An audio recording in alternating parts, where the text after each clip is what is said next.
અમદાવાદના રખિયાલ વિસ્તારમાં દેશી દારૂ ભરેલી રિક્ષાના ચાલકે અકસ્માત સર્જ્યો. નમસ્કાર મિત્રો, હું વિપુલ પટેલ, શિક્ષાપત્રી સંદેશ ન્યૂઝ સત્યની સાથે. એક નજર આજના મુખ્ય સમાચાર પર. ભાવનગરના થયેલા લઠ્ઠાકાંડ બાદ પણ બુટલેગરો બેફામ જોવા મળતા પોલીસનો ખોફ અને કામગીરી સામે સવાલો ઊભા થઈ રહ્યા છે. ત્યારે અમદાવાદના રખિયાલ વિસ્તારમાં આવેલ અજીત મિલ 4 રસ્તા પાસે મોડી રાત્રે દેશી દારૂ ભરેલી રિક્ષાના ચાલકે અકસ્માત સર્જ્યો હતો. અકસ્માતને પગલે ભેગા થયેલા લોકોએ રિક્ષામાંથી દેશી દારૂનો જથ્થો ઝડપી પાડીને દારૂ પીધેલા રિક્ષા ચાલકને પોલીસ હવાલે કર્યો હતો.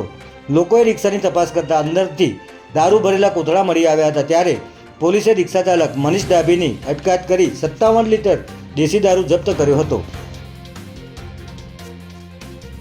અમદાવાદના બહેરામપુરા વિસ્તારમાં પોતાના ઘર તરફ કેમેરો ન લગાવવાનું કહેવા જેવી બાબતે એક જ કોમના બે જૂથો સામસામે આવી જતા ભારે અફરાતફરીનો માહોલ સર્જાયો હતો. ગત મોડી રાત્રે બહેરામપુરા પોલીસ ચોકીની પાછળના ભાગે બનેલી આ ઘટનામાં બંને જ પક્ષો વચ્ચે ઉગ્ર બોલાચાલી થયા બાદ મામલો બીચક્યો હતો અને સામસામે પથ્થરમારો થઈ ગયો હતો. ઘટના અંગેની જાણ થતાં જ પોલીસ કાફલો તાત્કાલિક ઘટના સ્થળે દોડી ગયો હતો અને પરિસ્થિતિને કાબૂમાં લઈ લીધી હતી. સમગ્ર મામલે પોલીસે ગુનો નોંધી પથ્થરમારો કરનારા તત્વોની ઓળખ હાથ ધરી છે. મહેસાણા જિલ્લાના ઊંઝામાં જ્વેલર્સની દુકાનમાં ગ્રાહક બનીને આવેલા બે ગઠિયાઓએ વેપારીનું ધ્યાન ભટકાવી અંદાજે 3 લાખના સોનાના દાગીનાની ચોરી કરી હોવાની ઘટના સામે આવી છે.